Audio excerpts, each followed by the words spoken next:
Assalamualaikum warahmatullahi taala wabarakatuh. Apa kabar Bapak Ibu hebat pada sore hari ini? Alhamdulillah luar biasa. Oke, biar semangat kita jargon dulu ya. Ya SMA DTBS Putra. Kalau saya bilang SMA DTBS Putra, jawabnya gimana? Prestasi bermanfaat. Oke, baik. Kita mulai ya. SMA DTBS Putra. Bertauhid berprestasi bermanfaat. Baik, alhamdulillahirrahmanirrahim. Allahumma sholli ala sayyidina Muhammad wa ala sayyidina Muhammad. Alhamdulillah pada sore hari ini insya Allah pada kesempatan yang berbahagia ini saya akan coba mendesiminasikan elaborasi pemahaman mengenai budaya positif untuk diterapkan di sekolah SMA DTBS kita ya tercinta Bapak Ibu. Ke sini. Lingkungan yang aman dan nyaman berbasis disiplin positif di sekolah akan berdampak secara maksimal dalam perkembangan dan pembentukan karakter peserta didik. Nah, seperti yang kita ketahui, Bapak Ibu, orientasi dari sekolah kita ini kan dominannya adalah kepada karakter.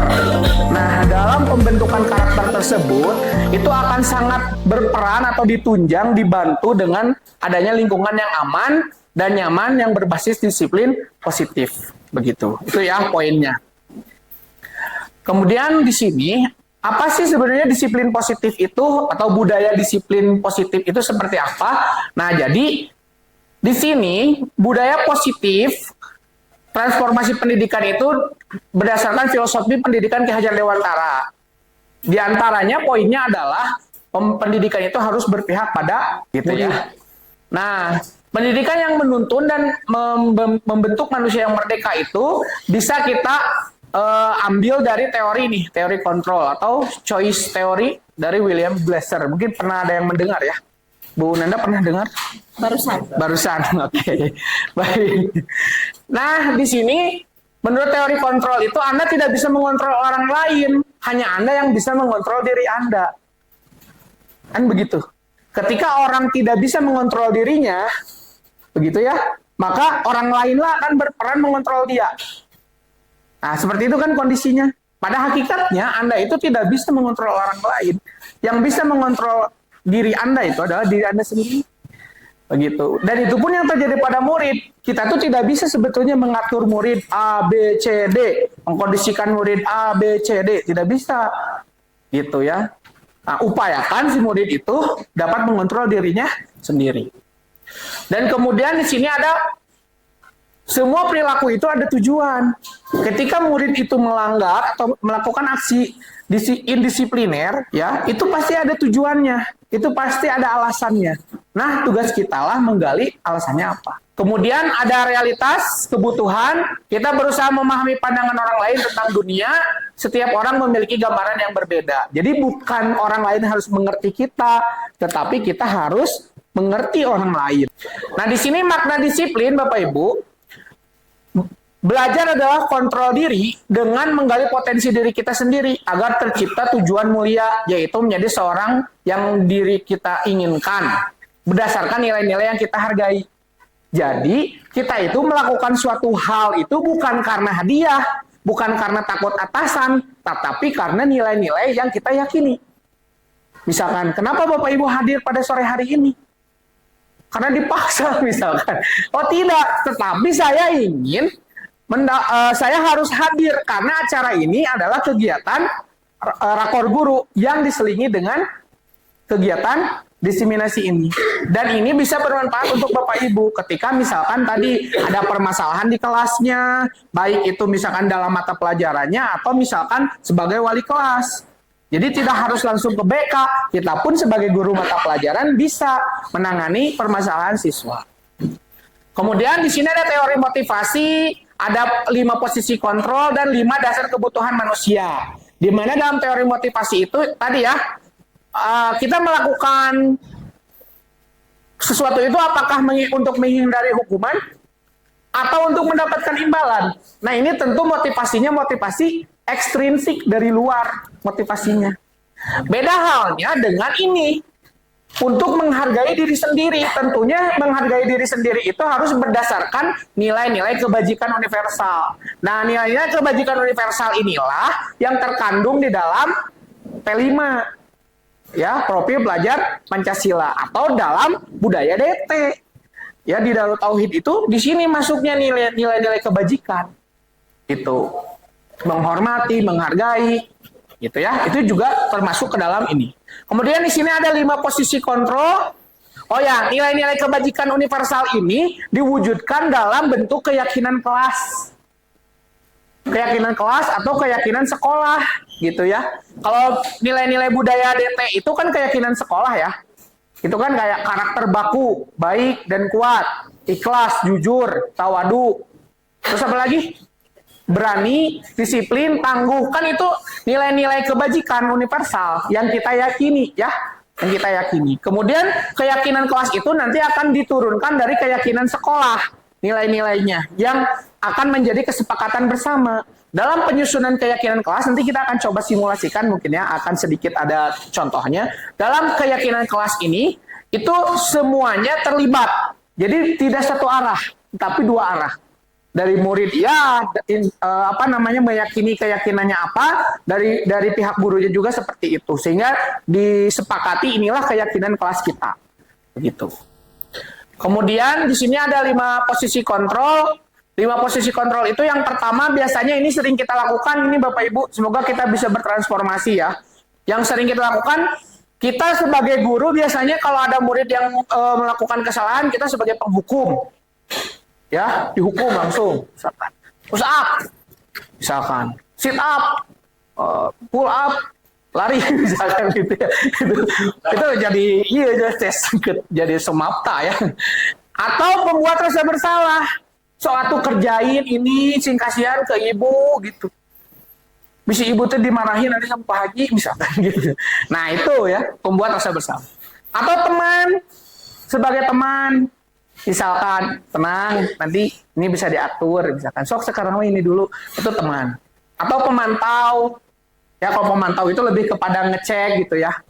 Dan posisi yang paling diinginkan adalah sebagai manajer, di mana sebagai manajer ini tuh wujudnya sebagai fasilitator.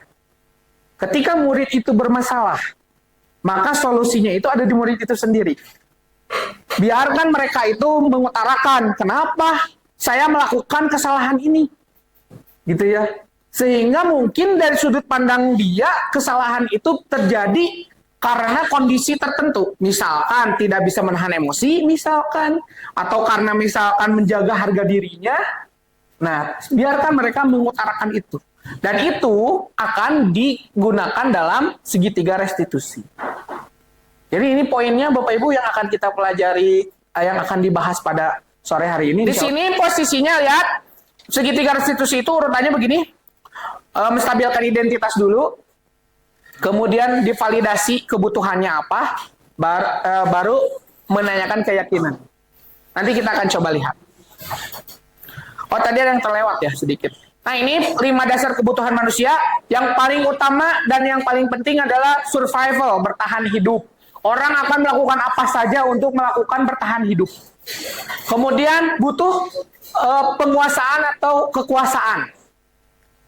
Kasih sayang dan rasa diterima. Kesenangan dan kebebasan.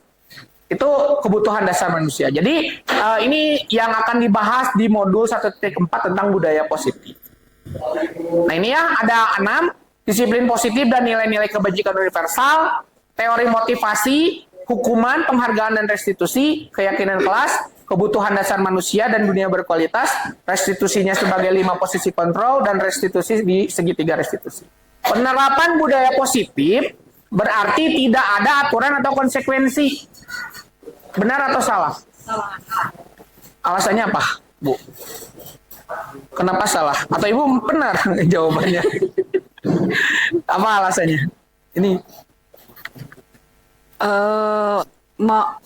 penerapan budaya positif berarti tidak ada aturan atau konsekuensi. Mau itu positif negatif, konsekuensi harus tetap ada sih. Oke, konsekuensi harus tetap ada. Berarti Betul. ini salah ya?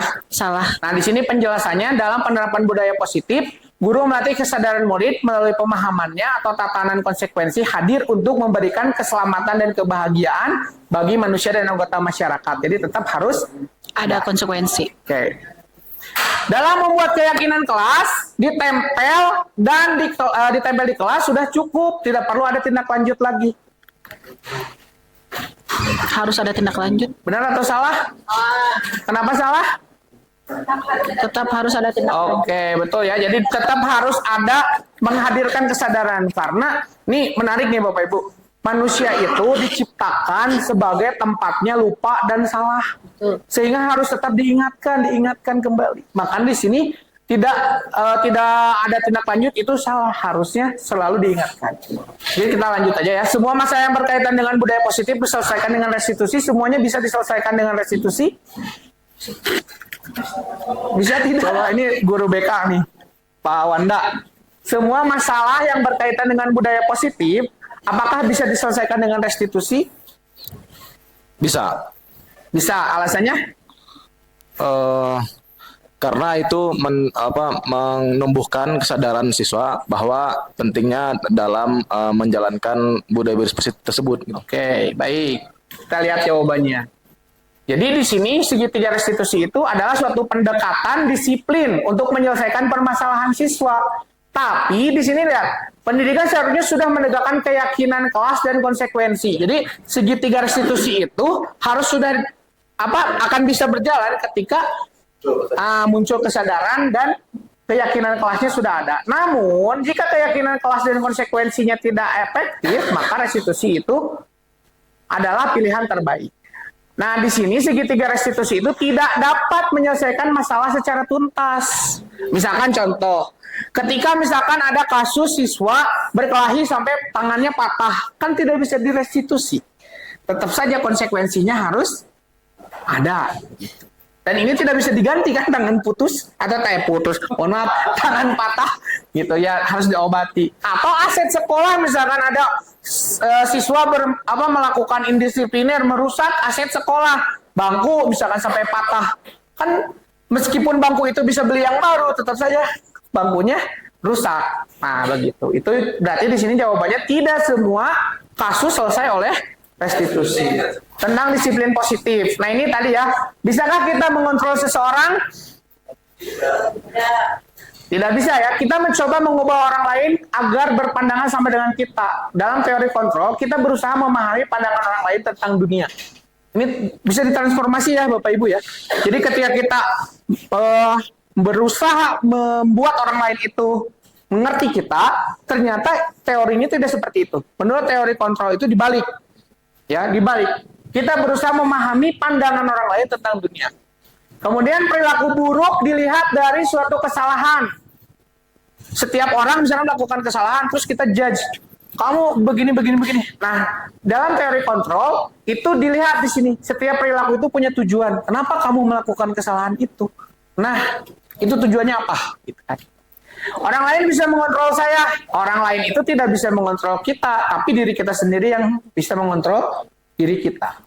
Kemudian, saya bisa mengontrol orang lain? Tidak. Anda tidak bisa mengontrol orang lain. Pemaksaan ada pada saat bujukan gagal. Ketika misalkan ada siswa kita dibujuk, itu tidak mempan, terus kita paksa. Nah, mungkin akan berhasil pada waktu itu saja, jangka pendek. Tapi di sini, kolaborasi dan konsensus menciptakan pilihan-pilihan baru. Dan efeknya lebih jangka panjang atau bahkan permanen. Nah, ini model berpikirnya ketika kita bisa, mempengaruhi orang lain untuk mengikuti keinginan kita, itu teorinya kita menang dan dia kalah. Nah, ternyata solusi yang terbaik itu adalah berpikir menang. Kita menang, mereka pun menang. Apa makna disiplin?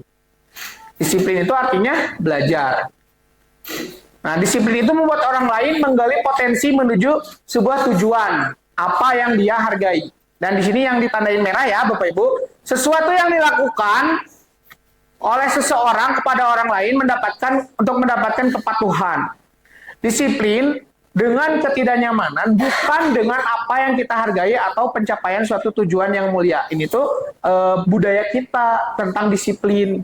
Nah, kita akan coba berubah, kita akan coba transformasi tentang disiplin itu dengan paradigma baru. Ketika kita membuat paradigma bahwa kamu harus disiplin dengan kondisi yang tidak nyaman, nah kita akan ubah itu. Sesungguhnya disiplin itu, Bapak Ibu, membuat Anda terbebas atau membuat Anda menjadi manusia yang merdeka. Nah, terus nilai-nilai kebajikan universal itu adalah sifat-sifat positif yang merupakan tujuan mulia yang ingin dicapai setiap individu. Ya, pastilah setiap tempat, setiap institusi punya nilai-nilai universal kebajikan, ya.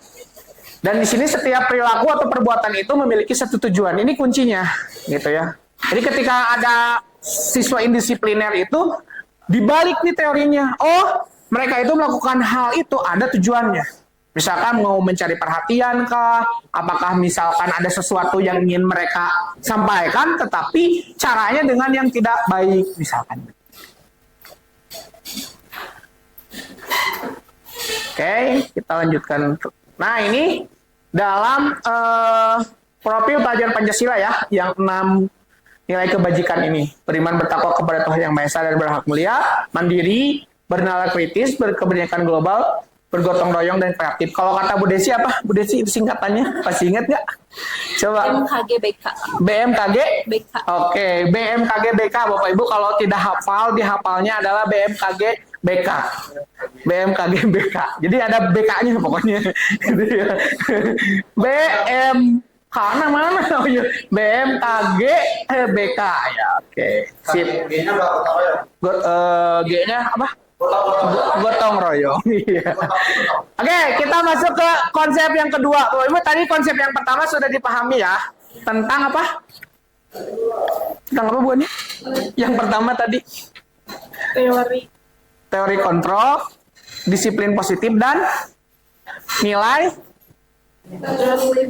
kebajikan universal. Baik, kita lanjut ke teori motivasi, hukuman, dan penghargaan juga restitusi. Coba lihat setuju atau tidak ya. Hukuman di sekolah dapat mendisiplinkan anak. Setuju tidak? Cung yang setuju. Bapak setuju tidak? Tidak. Kenapa Pak? Pak Nopi? Iya, saya tuh pakai kacamata. Hukuman Ya. dapat mendisiplinkan anak. Iya, karena dengan adanya hukuman juga tetap wae yang indisipliner mah ada gitu, Pak. Oke, jadi meskipun hukuman ada, tetap saja indisipliner mah ada gitu. Oke, baik, terima kasih. Pak Ahmad, hukuman di sekolah. Karena seperti yang disampaikan di awal, perlu ada kesadaran dari anaknya dulu. Oke, perlu ada kesadaran ya, sehingga dia ketika akan melakukan sesuatu itu berpikir kembali ya. Oke, jadi hukuman di sekolah itu dapat mendisiplinkan anak. Jawabannya tidak 100% bisa. Kenapa? Karena ketika sudah dihukum itu masih tetap dia bisa melakukan indisipliner. Pemberian hukuman adalah dengan hal positif seperti membaca atau membersihkan halaman sekolah dapat meningkatkan disiplin anak. Di kita sering terjadi ini. Ini anak nih telat datang, set 2 seri. Cung yang seperti itu. Mungkin saya juga sebelum memahami ini ya begitu Bapak Ibu. 2 seri. Atau misalkan lari dulu. Posisinya adalah siswa ini tertinggal jam belajar. Kebayang ya? Misalkan dalam pelajaran kita, siswa ini tertinggal jam belajar 15 menit. Kemudian kita berikan hukuman, lari 2 keliling. Kira-kira 2 keliling butuh berapa menit? 5 menit atau 10 menit. Nambah berarti dong telatnya. Apakah itu dapat memberikan hal positif? Tidak. Membaca atau membersihkan halaman sekolah, misalkan gosek WC. Berikan hal positif? Nah, jawabannya bisa, tetapi posisinya jangan waktu itu kan. Nah, begitu. Jadi ada waktunya gitu. Dan tentunya ketika mereka itu telat atau mereka itu ada jam belajar yang tertinggal, itu harus diganti. Nah, maka biasanya untuk menggantinya apa? Memberikan tugas tambahan belajar. Memberikan penghargaan dapat meningkatkan motivasi belajar. Setuju? Coba Bu Nanda pernah baca buku Disiksa dengan Penghargaan? Belum. Oke, nanti coba searching ya tentang kenapa Bu Desi coba. Soalnya orang yang biasa dapat penghargaan teh suka jadi ketika dia nggak dapat penghargaan teh gimana ya, merasa terpukulnya teh mendalam gitu. Oke. Terus dia juga kepercayaan dirinya terlalu tinggi. Ya. Itu bikin dia juga nggak baik gitu. Ketika dia tidak mendapatkan penghargaan gimana mentalitasnya? Kecewa, kemudian merasa tidak berguna biasanya. Oke, nah itu Bapak Ibu, kenapa di negara-negara maju, misalkan seperti Jepang, di Korea, di Amerika banyak yang bunuh diri? Karena mereka melakukan sesuatu itu motivasinya bukan dari dalam diri dia, tetapi dari eksternal. Salah satunya adalah ini. Salah satunya adalah penghargaan. Ketika misalkan di ranking, anak ini ranking 1, juara umum, terfavorit, udah mah ganteng, soleh, pinter deh. Itu kan GPS, SPG. Ya. GSP, ganteng, pinter, soleh. Tuh. Oh ya, tahu lah. Itu ternyata menyiksa Bapak Ibu. Sehingga sistem ranking itu dihilangkan. Gitu. Sehingga dengan sistem ranking itu dihilangkan, maka mereka itu akan melakukan sesuatu hal. Saya harus belajar ya karena saya membutuhkan. Bukan karena saya harus ranking 1 supaya dapat penghargaan, dapat bingkisan, dapat hadiah. Bukan. Gitu. Nah ini ya. Untuk menghindari ketidaknyamanan atau hukuman, apa yang terjadi bila saya tidak melakukannya? Ini namanya motivasi eksternal. Untuk mendapatkan imbalan juga sama. Ini motivasi eksternal. Tetapi untuk menghargai diri sendiri dan saya akan menjadi orang yang seperti apa bila saya melakukannya, itu adalah motivasi internal. Jadi Bapak Ibu, jangan sampai kita tuh sibuk dengan pengkondisian. Tanpa si anak itu diberikan keyakinan bahwa, why? Kenapa kamu harus melakukan ini? Kenapa kamu harus melakukan itu? Nah, ketika si anak sudah tahu why-nya, maka dia itu akan otomatis melakukannya dengan sukarela, dengan ikhlas, bahkan istiqomah. Kita tahu kalau istiqomah itu lebih dahsyat daripada 1000 karomah. Kan begitu. Tahu karomah tidak? Ya, gitu Bapak Ibu ya. Jadi, ya ini kata kuncinya di sini ya, disiplin positif itu tujuannya adalah memunculkan motivasi motivasi internal ini adalah tujuan dari disiplin positif. Oke. Merdeka, kata Ki Hajar Dewantara, merdeka itu artinya tidak hanya terlepas dari perintah, akan tetapi juga cakap memerintah diri sendiri. Ini menarik Bapak Ibu. Jadi merdeka itu bukan terlepas dari perintah orang lain, tetapi iya sadar diri, benar Bu Nanda. Jadi sadar diri itu adalah kata kuncinya, keywordnya. Gitu. Sadar diri itu dalam artian berpikir, bukan minder. Karena ada orang sadar diri atau minder. Gitu. Padahal sadar diri di sini itu mengukur, menakar bahwa kemampuan saya itu segini. Saya itu harus begini dan saya itu akan melakukan ini akan lebih baik bila saya melakukan itu. Itu namanya adalah self-regulation ya. Ya Pak Wanda ya. Self-regulation. Dan kemampuan itu sudah masuk ke dalam tataran metakognisi. Sudah di atas dari kognitif. Nah ini yang tadi Bu Nanda. Dihukum oleh penghargaan, bukan disiksa oleh penghargaan. Salah tadi ya. Jadi diralat ya. Dihukum oleh penghargaan oleh Alfikon. 93. Saya waktu umur saya 3 tahun. Baru setahun. Oh, baru setahun. Ya, berarti beda. Oke. Oh, belum lahir? Oh, 94. Ya, terus jadi nggak bahas umur ya. Di sini bahwa penghargaan berlaku sama dengan hukuman, kata Alfikon. Dalam arti meminta atau membujuk seseorang melakukan sesuatu untuk memenuhi suatu tujuan tertentu dari orang yang meminta atau membujuk. Dorongan eksternal dan akan ada faktor ketergantungan, beberapa dampak dari pemberian penghargaan. Jadi Bapak Ibu ya, ketika misalkan di sini nih, di kita kan suka ada dalam suatu kepanitiaan misalkan atau dalam suatu kesatuan pembelajaran gitu ya. Suka ada bagian-bagian yang tidak berjalan. Dan cenderung kita tuh harus memberikan perintah atau membujuk atau mengerjakan pekerjaan itu, bahkan makanya ada kata-kata di Darut Tauhid itu pantang menjadi beban. Karena ini pantang menjadi beban ini di sini karena dia itu jadi beban ketergantungan. Biasa diperintah. Ya tidak ada inisiatif untuk melakukan sendiri gitu. Dan ketika tidak ada inisiatif itu programnya tidak akan berjalan, sistemnya tidak akan berjalan.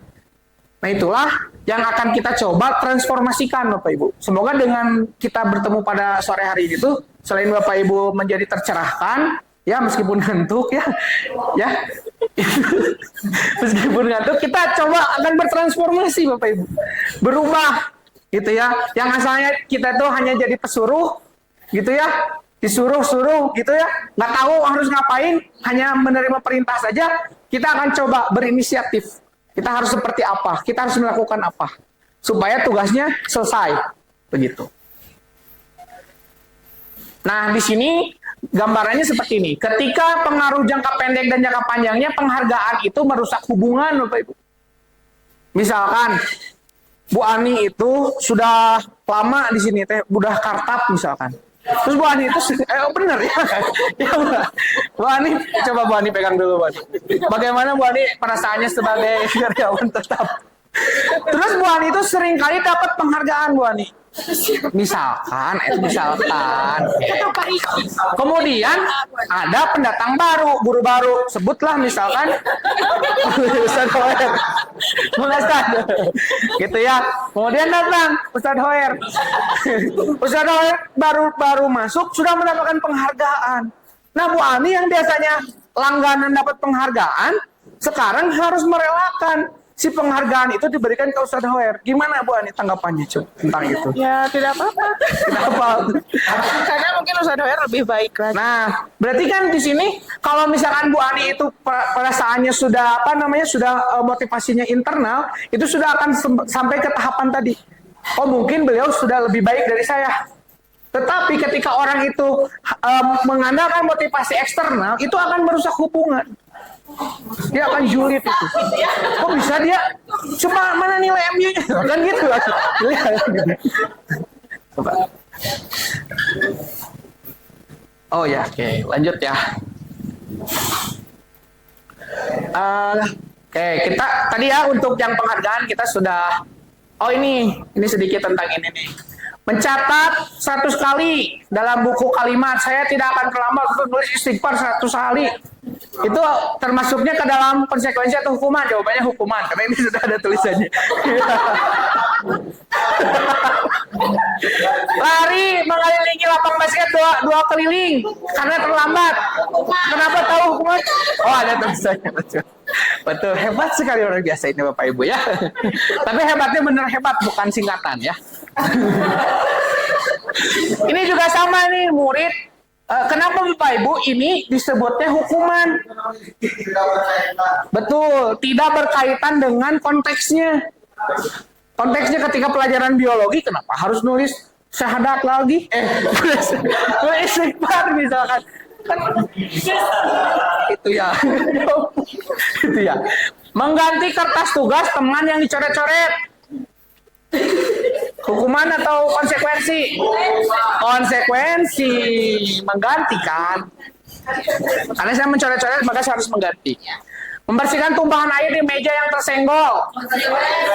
Ya, betul. Airnya asalnya air bening diganti air kopi ya. Biar nggak ngantuk. Lanjut.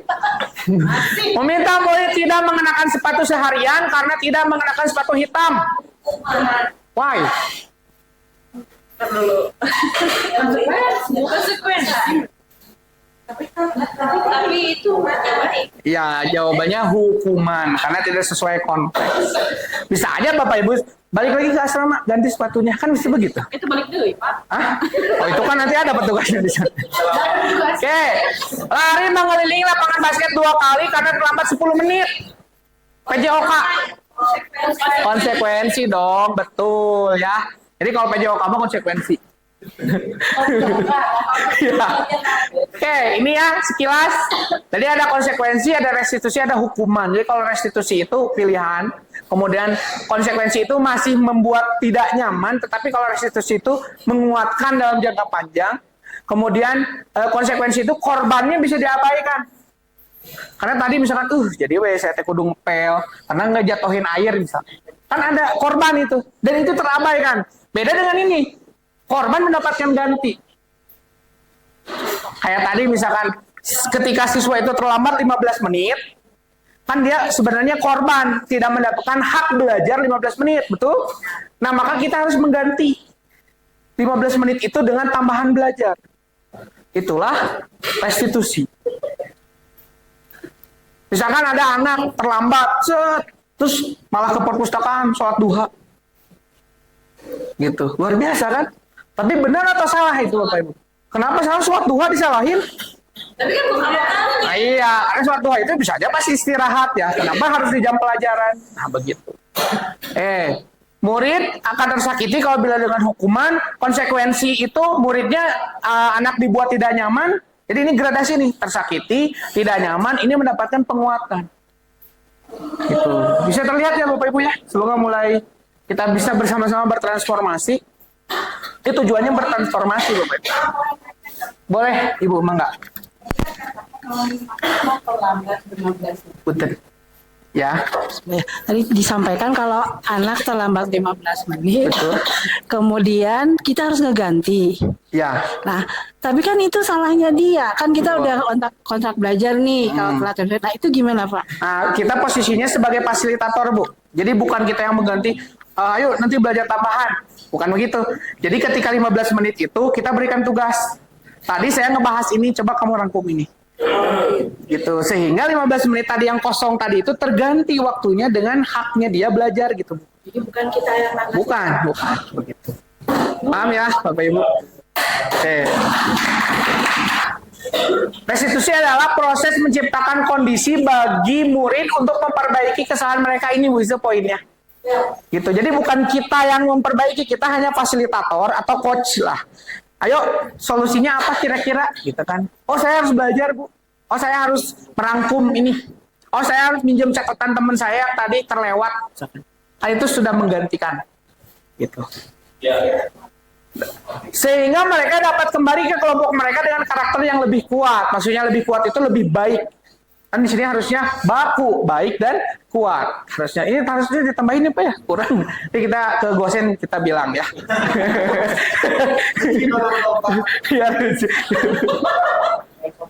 Lanjut, restitusi juga proses kolaborasi, bukan intervensi. Jadi di sini mengajarkan murid mencari solusi atas masalah mereka. Misalkan gini, ada murid nih berkelahi.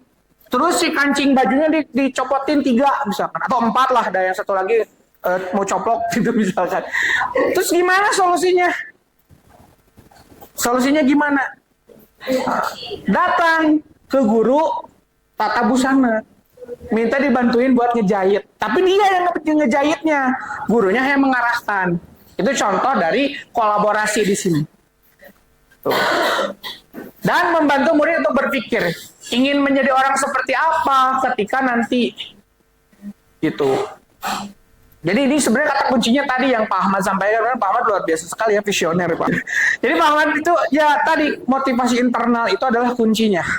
Jadi melakukan sesuatu itu bukan karena intervensi, bukan karena dorongan orang lain, tetapi karena memang menghargai dirinya, meyakini keyakinannya, kemudian percaya bahwa prinsip yang dia anut itu adalah yang benar.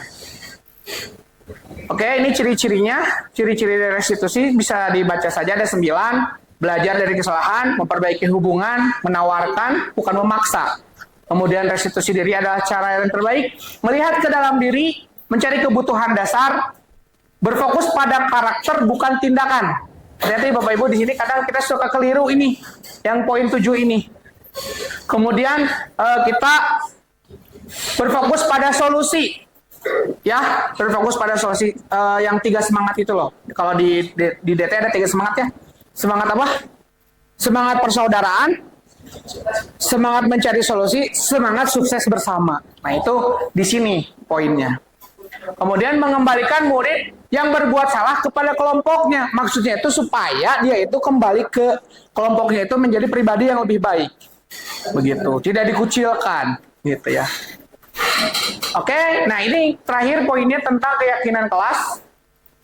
Nah, mengapa tidak peraturan saja tetapi harus keyakinan kelas? Apa bedanya keyakinan kelas dengan peraturan kelas atau dengan kontrak belajar lah? Apa bedanya?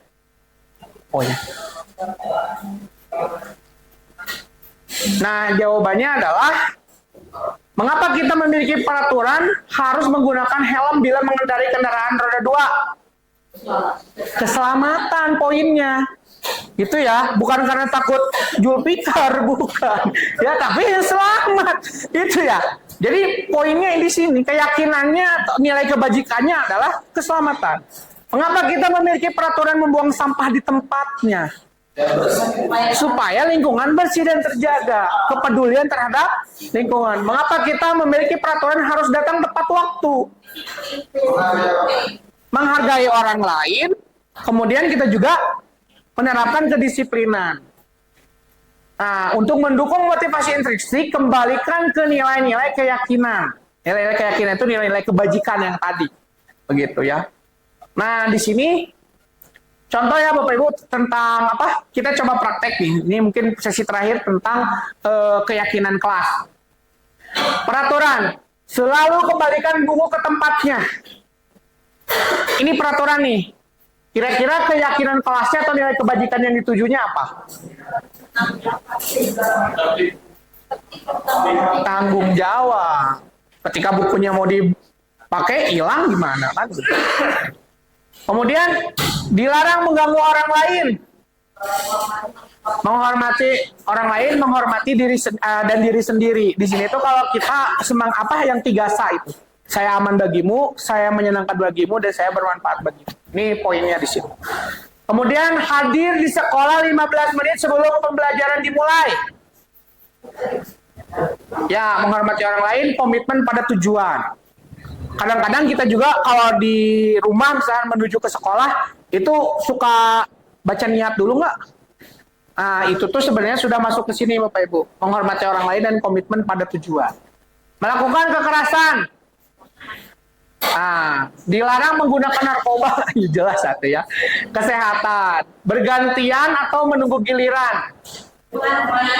Menghormati orang lain dan kesabaran. Gunakan masker. Ya, jangan berlari di kelas atau koridor. Nah, itulah Bapak Ibu contoh-contoh dari keyakinan kelas. Untuk ini ya. Dan ini budaya positif. Itu dimulai dari ini peraturan kelas, di breakdown menjadi keyakinan kelas, sehingga ketika keyakinan kelas ini sudah berjalan dengan baik, itu akan membentuk lingkungan positif. Dan ingat Bapak Ibu, budaya ini adalah produk dari pembiasaan positif. Sehingga tidak akan pernah ada budaya positif ketika lingkungan positif ini tidak mendukung pembiasaan-pembiasaan hal-hal yang positif. Nah, ini contoh kesepakatan kelas. Coba Bu Talita bisa memberikan contoh nggak satu aja, misalkan kesepakatan kelas. Ini contohnya kayak gini nih. Coba. Kan ini contohnya, kami guru dan murid saling menyayangi. Oh, ini maksudnya konteksnya positif ya, bukan lawan jenis, bukan. Hati-hati. Kami murid yang semangat belajar. Kami murid yang peduli dengan teman. Coba gimana Bu Talita? Berikan satu contoh kesepakatan kelas. Untuk hal apapun ini teh? Ya, apapun. Kalau ini mah kan mungkin tidak tidak membuli teman gitu. Berarti kami saling menyayangi. Ya. Ya, oke. Apalagi kan kalau remaja mah lagi masanya mulutnya sedang tidak baik-baik saja ya. Gitu. Jadi itu sih kesepakatan kelas biasanya. Berarti bisa aja misalkan kami akan menjaga lisan. Kami sanggup menjaga lisan. Betul. Itu contoh kesepakatan kelas. Iya. Kami tidak akan saling menyakiti teman. Tapi biasanya kalau kesepakatan kelas itu kata-katanya harus yang positif. Jadi tidak ada kata tidak atau jangan, itu yang positif-positif. Berarti tidak ada punishment di dalamnya gitu. Tidak ada. Jadi kayak kesepakatan kelas itu misalkan contoh seperti ini. Mari menjaga kebersihan lingkungan. Oh, ajakan berarti. Ya kan bisa aja kesepakatan begitu. Atau kesepakatan itu misalkan kami peduli terhadap lingkungan. Nah, itu contohnya. Oke.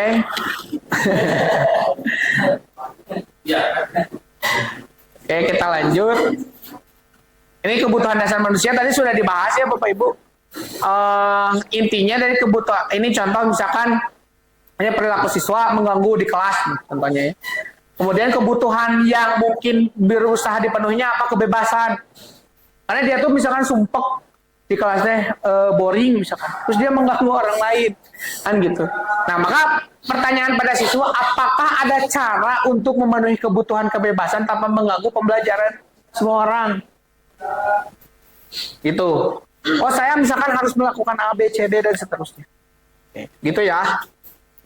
Oke. Dan ini 5 posisi kontrol. Tadi penghukum, pembuat merasa bersalah, teman, pemantau, manajer. Ini contoh misalkan ya. Guru berbuat sebagai penghukum, guru itu menyakiti, menghardik, penunjuk-tunjuk kamu, misalnya botak misalkan gitu. Itu contoh dari penghukum. Kemudian pembuat merasa bersalah, berceramah dan mengatakan seharusnya kamu tuh tidak begitu. Saya kecewa dengan kamu misalkan. Itu pembuat merasa bersalah. Teman membuatkan alasan-alasan untuk muridnya. Kan ada yang gitu ya. Itu. Kemudian sebagai pemantau menghitung dan mengukur.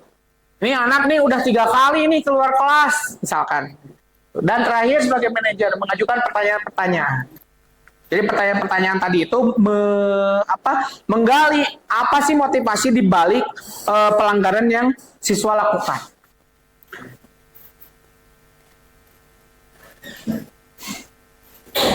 Nah, ini saya kecewa sekali dengan kamu. Itu membuat merasa bersalah ya. Coba. Kamu tidak pernah benar melakukannya. Itu apa posisi kontrolnya? Penghukum. Oke. Ayolah lakukan demi ibu bapak. Teman. Apa yang kamu apakah kamu mau mendapatkan stiker bintang hari ini? Pemantau. Pemantau tuh jadi kayak dikasih stiker bintang udah 3 kali, 4 kali, misalkan reward atau punishment. Bagaimana kamu bisa menyelesaikan masalah ini? Ya, manajer gitu. Kemudian kamu selalu yang paling terakhir. Penghukum. Itulah Bapak Ibu 5 posisi kontrol dan segitiga restitusinya tadi mungkin sudah di ini ya Bapak Ibu. Nah, ini ketika menstabilkan identitas, segitiga restitusi yang awalan itu gini, misalkan kata-katanya, oh berbuat salah itu manusiawi, gitu. Kemudian tidak ada manusia yang sempurna, bahasa Inggris itu, nobody's perfect. Gitu. Itu contohnya. Bapak Ibu juga pernah melakukan kesalahan itu menstabilkan identitas. Itu tahapan pertama dari segitiga restitusi. Kemudian memvalidasi kebutuhan. Kamu bisa saja melakukan hal yang lebih buruk dari itu, tetapi kamu tidak melakukan itu. Nah, itu validasi kebutuhan. Dan tahapan yang terakhirnya adalah menanyakan keyakinan. Apa yang kita percayai dengan sekolah kita, atau nilai kepercayaan, nilai universal apa yang dianut oleh sekolah kita. Gitu kan. Kemudian di akhirnya, solusi apa yang bisa kamu ambil. Dan biasanya untuk melakukan itu tuh biasanya ada intervensi dulu 30 detik, biarkan mereka itu mengungkapkan semua unek-uneknya selama 30 detik gitu. Dan ini contoh-contohnya. Dan terakhir di sini refleksi, ini sudah ya selesai. Itu mungkin Bapak Ibu yang bisa disampaikan. Mohon maaf kalau ada yang Assalamualaikum warahmatullahi wabarakatuh. Waalaikumsalam warahmatullahi wabarakatuh. Ada tanya jawab nggak? Ada yang mau ditanyakan dulu nggak sebelum ditutup? Apa, Bumar? Gak apa-apa sok. Satu pertanyaan maka Ibu Mas. Bismillahirrahmanirrahim. Bapak izin bertanya. Mangga. Jadi tadi terkait kedisiplinan positif ya. Oke. Kan kita punya peraturan terkait pemakaian seragam yang memang sudah baku dari kesiswaan itu bahwa setiap anak itu harus memakai seragam sesuai dengan jadwalnya, termasuk sepatu dan lain sebagainya begitu. Nah, kalau diterapkan di dalam kelas itu dimasukkan ke dalam kontrak belajar Kontrak begitu belajar. ya. Iya, kontrak belajar salah satunya siswa itu harus berpakaian rapi. Jadi diingatkan gitu untuk memakai seragam sesuai jadwalnya plus memakai sepatu. Nah, pada suatu saat ada santri siswa yang memang tidak memakai sepatu. Nah, kemudian masuk kelas oleh gurunya dikatakan kan kini kita sudah kontrak belajar. Salah satunya adalah harus memakai sepatu, tidak boleh memakai sendal. Silakan Anda keluar.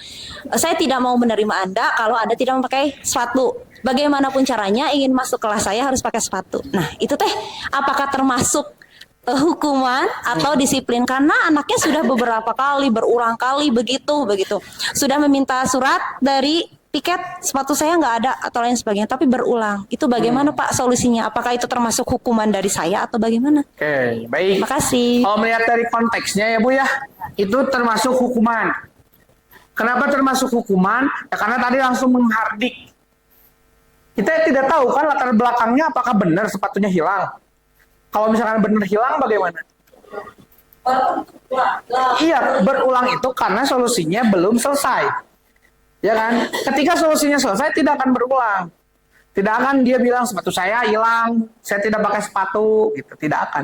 Maka solusinya adalah kalau menurut dari segi 3 restitusi tadi, itu ditanyakan dulu, kenapa kamu ke kelas itu tidak menggunakan sepatu? Oh iya Pak, sepatu saya hilang begini begitu. Coba yang kamu lakukan itu sudah benar atau tidak? Keyakinan kelas apa yang kamu langgar? Harusnya saya pakai sepatu hitam atau saya harusnya seperti ini. Kemudian ditanya kira-kira solusinya apa? Kalau berulang sudah dikasihkan yang tadi. Iya, berarti kan di situ tetap ada pengingat ya, tetap mengingatkan begitu. Ketika dia itu misalkan, oh iya saya harus beli sepatu, kan bisa contohnya solusinya begini, iya saya harus beli sepatu. Nanti kita akan hubungi musrifnya misalkan, kemudian dari musrifnya memberikan info ke orang tuanya, Bu atau ayah, bunda, ini santri ini kodarullah sepatunya hilang sehingga seringkali ke sekolah itu ke kelas itu tidak memakai sepatu. Oh mohon Ustaz, nanti saya akan transferkan untuk beli sepatu. Kan seperti solusi. Solusi seragam saya. Nah, solusi seragam ada babat nopi begitu. Itu mungkin Bu Man. Seperti itu jawabannya. Sorry mana? Hilang Bu. Oke kemana? Bau. Nah, diajakin Sakina. Kan kita punya peraturan nih.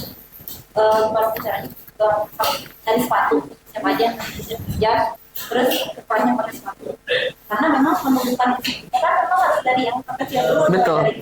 Tapi tidak terus menghardik sih sebenarnya nanti mengingatkan itu tapi ternyata prosesnya terus. Iya, terus menerus.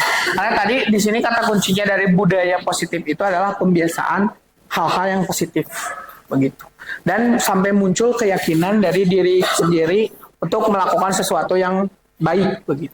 Ketika keyakinannya belum nyampe ya tidak akan terjadi.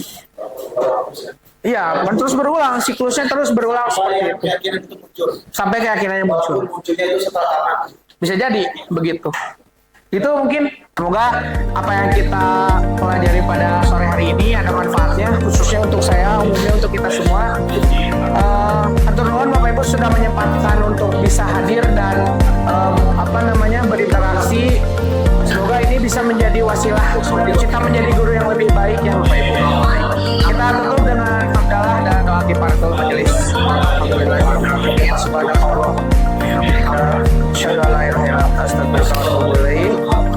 Assalamualaikum warahmatullahi wabarakatuh.